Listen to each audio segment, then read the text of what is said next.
అందరికీ నమస్కారం. నేను మీ గంటి ఉష. నా మిత్రులకి, శ్రేయోభిలాషులకి, సబ్స్క్రైబర్స్కి నా వీడియోస్ని చూస్తూ మంచి మంచి కామెంట్స్ తోటి ప్రోత్సహిస్తున్నటువంటి మీ అందరికీ కూడా నా కృతజ్ఞతాభివందనాలు తెలియజేసుకుంటున్నాను. మనం రామాయణాన్ని చెప్పుకుంటున్నాం కదండి.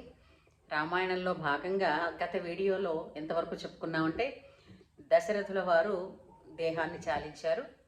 వారి పార్థివ దేహాన్ని సుగంధ నూనెలు ఉన్నటువంటి ఒక పెట్టెలో పెట్టి భరతుడికి కబురు పంపించారు. భరతుడు, శత్రుఘ్నుడు కలిసి అయోధ్య నగరానికి వచ్చేశారు. అయోధ్య నగరానికి వస్తూనే భరతుడు ముందు దశరథుల వారి మందిరానికి వెళ్ళారు. అక్కడ తన తండ్రి కనిపించకపోవడంతో తిన్నగా తన తల్లి అయినటువంటి కైకమ్మ దగ్గరికి వెళ్ళాడు. వెళ్ళి మొట్టమొదటిగా ప్రశ్న ఏమడిగాడు? అమ్మ, నాన్నగారి కోసం నేను నాన్నగారి మందిరానికి వెళ్ళాను, కనపడలేదు. అక్కడ ఉండకపోతే సహజంగా ఇక్కడే కదా ఉంటారు నాన్నగారు, అందుకని ఇక్కడికి వచ్చాను. ఎక్కడున్నారమ్మా నాన్నగారు అని అడిగారు. అయితే తర్వాత జరిగిన సంగతి అంతా ఇప్పుడు చెప్పుకుందాం. కైకమ్మ ఏం చెప్పింది? ఈ విషయాలన్నీ పక్కన పెట్టి ముందు ఏంటి నాన్న, తాతగారు వాళ్ళు ఎలా ఉన్నారు, మావయ్య వాళ్ళు ఎలా ఉన్నారు, నీ స్నేహితులు ఎలా ఉన్నారు, ఆ విషయాలన్నీ అడుగుతుంది. ఇప్పుడు భర్త పరమపదించినటువంటి ఇల్లాలు, భర్త పార్థివ దేహం ఇంకా అక్కడ ఉండనే ఉంది. అయినా ఆమె మాటల్లో ఏ విధమైనటువంటి తప్పు చేశానన్న భావన కానీ, లేదా అయ్యో ఇన్నాళ్ళు ఇంత ప్రేమగా చూసుకునే భర్తని పోగొట్టుకోవడం అంటే సౌభాగ్యాన్ని పోగొట్టుకున్నానన్న బాధ కానీ కించిత్తు కూడా కనపడలేకుండా ఆమె ఏం అడిగింది అంటే, ముందు పుట్టింటి వాళ్ళ గురించి వాళ్ళు ఎలా ఉన్నారని అడిగింది. అడిగితే అవన్నీ విషయాలన్నీ చెప్పి, సాధ్యమైనన్ని చెప్పి, మిగిలినవన్నీ అవన్నీ సరేనమ్మా, ఇంతకీ నాన్నగారు ఎక్కడున్నారు అని అడిగినప్పుడు ఆమె ఏం చెప్పింది? పుట్టిన జీవులందరూ కూడా సమయం వచ్చినప్పుడు కాలగతి చెందాల్సిందే కదా, అలాగే మీ నాన్న కూడా కాలధర్మం చెందారు అని చెప్పింది. అది కూడా తొట్టుబాటు లేకుండా దానికి హతాశుడైపోయాడు. అవునా అమ్మ, నాన్నగారు దేహాన్ని చాలించారా అని బాధపడిపోతూ నాన్నగారు నన్ను ఇలా ముద్దులాడేవారమ్మా అని చిన్నప్పటి సంఘటనలన్నీ తలుచుకుంటూ ఏడుస్తున్నాడు. ఏడుస్తూ అయ్యో అలాగా, అయితే ఇప్పుడు నాన్నగారి తర్వాత నాన్నగారి వంటి వాడు నాకు పెద్దన్న, మా అన్న ఏడి, నేను అన్నని ఇప్పుడే వెంటనే కలుస్తానని చెప్పి బయలుదేరుతున్నాడు. ఎవరి దగ్గరికి? రాముడి దగ్గర కోసం బయలుదేరుతూ ఉంటే ఆమె రాముడు ఇక్కడ లేడంది. ఇక్కడ లేడంటే అని అడిగాడు. అయోధ్యలో లేడు. అయోధ్యలో ఎందుకు లేడమ్మా అంటే, తను అడవులకి వెళ్ళాడు, వనవాసం చేయడానికి వెళ్ళాడు అనగానే, అన్నయ్య వనవాసానికి వెళ్ళడం ఏమిటమ్మా అని అడుగుతాడు. అన్నయ్యతో పాటు లక్ష్మణమూర్తి కూడా వెళ్ళారు, వదినమ్మ సీత కూడా వెళ్ళిందని కూడా చెప్పింది ఆవిడ. అంటే ఏం జరిగిందమ్మా అసలు, అన్న వదిన ఎందుకు లేరు, వాళ్ళు ఎందుకు వనవాసం వెళ్ళారు అని అంటే, అది మీ నాన్న వాళ్ళకి ఆ విధమైనటువంటి ఆదేశం ఇచ్చారు. నాన్నగారు ఎప్పుడు అలా చెయ్యరే, ఏం జరిగింది అని అంటే, నేనేరా నాన్న నీకోసం అకంటకంగా రాజ్యాన్ని సంపాదించి పెట్టాను చూసావా, అస్సలు నీకే శ్రమ లేకుండా మొత్తం అయోధ్య రాజ్యాన్ని అంతటిని కూడా నీ పాలన కిందకే వస్తుంది. ఈ విధమైనటువంటి 2 వరాలు నేను అడిగాను రాజుగారిని, మీ నాన్నని, అంచేత నీకు పట్టాభిషేకం చేయమని అడిగాను. 2వ వరం రాముడికి వనవాసానికి ఆజ్ఞ ఇవ్వమని అని ఆ వరమని అడిగాను. అందుకని రాముడు వనవాసానికి వెళ్ళాడు. రాముడితో పాటే సీత వెళ్ళింది.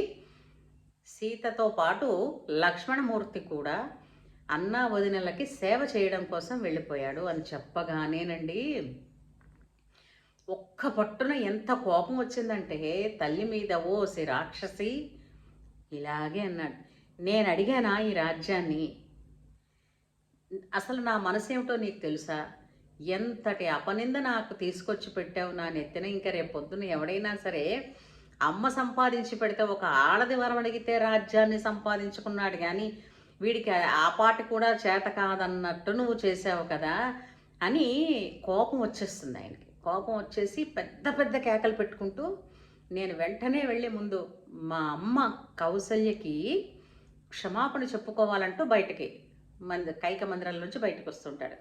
ఈ లోపల భరతుడు వచ్చాడన్న సంగతి తెలిసింది కౌసల్యకు కూడా. ఏమిటో కైక మందిరంలోంచి పెద్ద పెద్ద కేకలు వినపడుతున్నాయి అని, సుమిత్ర ఇలారా, హాయిగా రాజ్యం వచ్చేసింది, ఏ శత్రువు లేడు ఇక్కడ, కాబట్టి తల్లి కొడుకులు ఇద్దరూ పొంగిపోతూ ఉంటారు, మురిసిపోతూ ఉంటారు, ఆ వైభవం ఏంటో చూసొద్దాం రా అని కౌసల్య సుమిత్రను తీసుకుని వస్తోంది. కైక మందిరం దాకా వెళ్ళి చూద్దాం వీళ్ళ ముచ్చట్లేదు అని.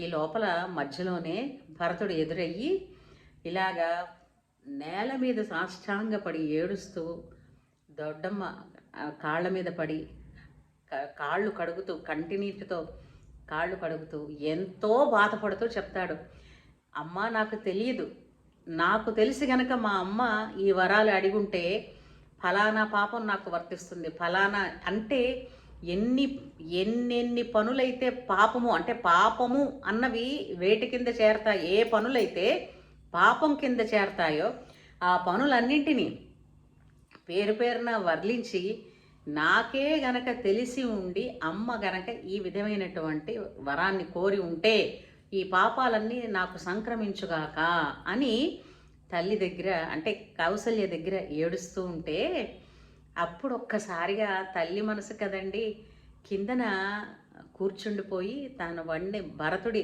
తలని తన ఒళ్ళోకి తీసుకుని, లేదు నాన్న ఏడవకురా, నాకు తెలుసురా నీ మనసు చిన్నప్పటి నుంచి అని పాపం ఓదారుస్తుంది.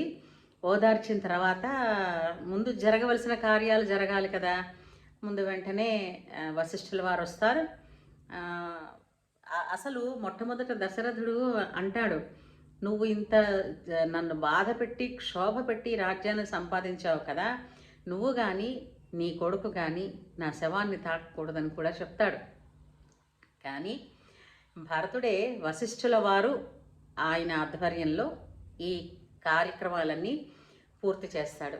పూర్తి అయిపోయిన తర్వాత ఇంకేముంది, 11 రోజులు అయిపోయాయి, శుద్ధి జరిగిపోయింది, అన్నీ అయిపోయిన తర్వాత అప్పుడు ఒక్కసారిగా ఇంకా భరతుడిని పిలిచి అంటాడు, నాయన జరగవలసిన కార్యక్రమం ఉండిపోయింది కదా, మీ నాన్న ఆదేశానుసారం నీకు ఇది పట్టాభిషేకం చేయాలి, పట్టాభిషేకానికి చేయవలసినటువంటి వనరులన్నీ ఔషధులన్నీ ఇక్కడే ఉన్నాయి, ఔషధి జలాలు కూడా ఇక్కడే ఉన్నాయి, అందుచేత నీకు రాజ్యం రాజు లేకుండా అట్టే ఎక్కువ రోజులు ఉండకూడదు నాయన, పట్టాభిషేకం చేసేస్తాం, చేయించేసుకో అని అంటే ఒక్కసారి కోపం తెచ్చుకుని అంటాడు, ఇవ్వడానికి మీరెవరు, పుచ్చుకోవడానికి నేనెవరు, ఈ రాజ్యాన్ని జ్యేష్ఠ భ్రాత ఉంటుండగా ఈ రాజ్యం నాకెలా ఇస్తారు, ఆడదేదో తెలియక వరాలు అడిగిందని అది అందరూ ఎలా ఒప్పుకుంటారు అని ఒక్కసారిగా అంటాడు.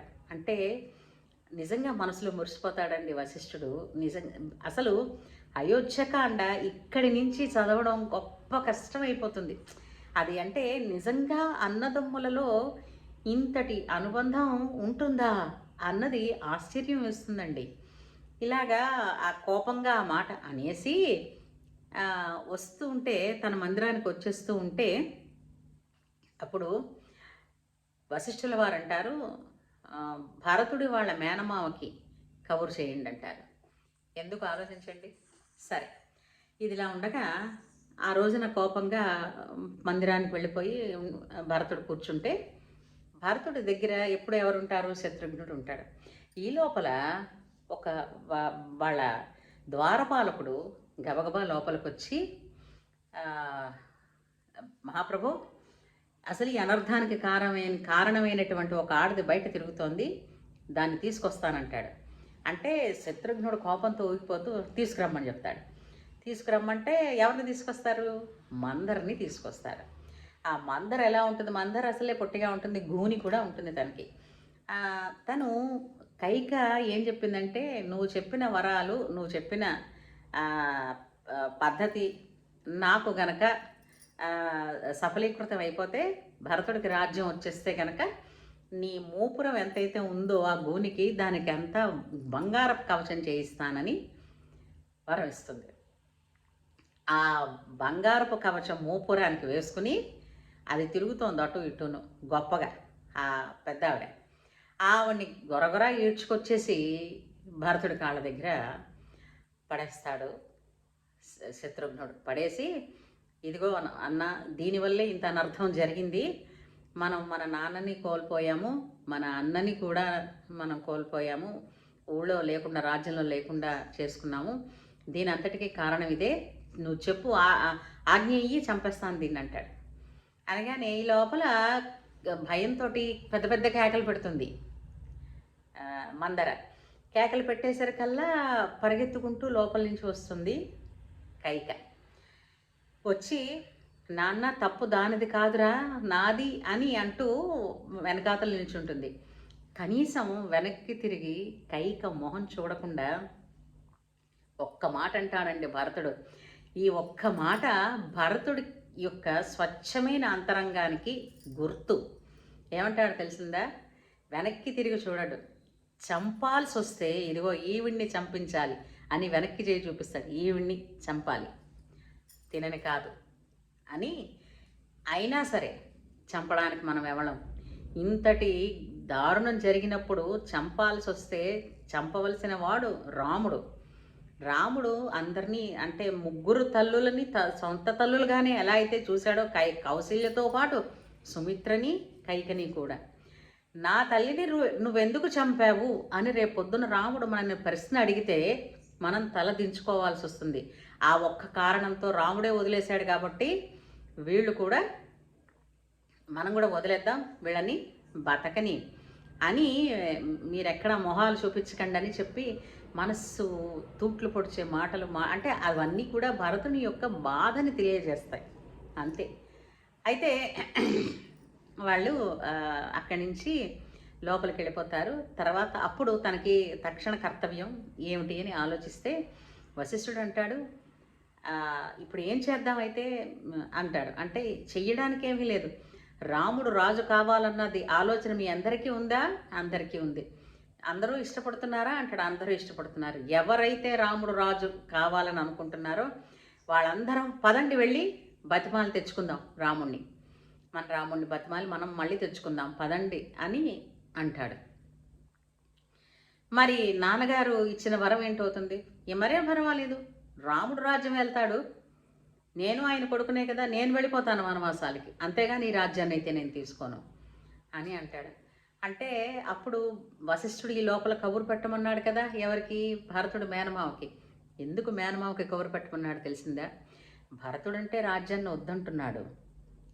వాళ్ళ మావయ్య ఏమంటాడు, మా పిల్లవాడిని, చిన్నపిల్లాడిని చేసేసి మొదట్లో మీరు మా కైకకి వరం ఇచ్చినప్పటికీ కూడా ఇప్పుడేమో ఆ పిల్లవాడిని బెదిరించో మెత్తపరచో తిరిగి తీసుకున్నారని అంటారు కదా. అంచేత భరతుడు ఇష్టపూర్వకంగానే రాజ్యాన్ని వదిలేశాడన్న సంగతి ఆ లీగల్ పాయింట్ కోసం మీ మేనమావకు కౌరు పెట్టే ఉంటారు. ఆ మేనమావ వచ్చినప్పుడు తను ఎదుర్కొండానే భరతుడి నిర్ణయాన్ని చెప్తే ఆ మేనమావ కూడా పొంగిపోతాడు.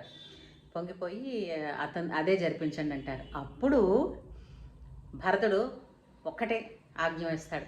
ఏమిటని? అందరూ పిల్ల, జల్ల, మేక, పశు, పక్షాదులు అన్నిటితో కలిపి పదండి బయలుదేరి వెళదాం, రాముడిని బతిమాలదాం, తెచ్చుకుందాం, రాముడు రానంటే మనం కూడా రాముడితో పాటే ఉండిపోదాం అక్కడ అని బయలుదేరతీస్తాడు అందరినీ కూడా.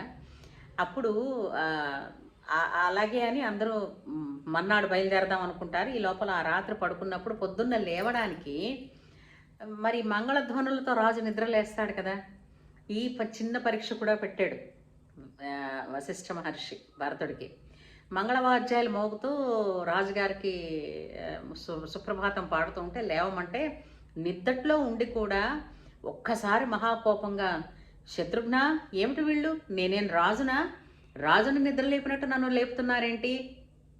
ఇవి రాముడికి చెందుతాయి, నన్ను మామూలుగా చెప్తే చాలు, ఇలాంటివి చేయి ద్వాపమని చెప్పు అని అంటే వశిష్ఠుడు ఎంత పొంగిపోతాడోనండి. అంటే ఎంత నిర్మలమైన మనస్సుతోటి భరతుడు అన్నగారికి రాజ్యం ఇవ్వాలని కోరుకున్నాడు. ఆహా, ఏమి రామాయణం, ఏమి రామాయణం. మనం అదృష్టవంతులం అయిపోయాం కదండి ఈ సంపదకి వారసులం అయ్యి. మిగిలిన కథ మళ్ళీ వీడియోలో చెప్పుకుందాం. ధన్యాసు, నమస్కారం.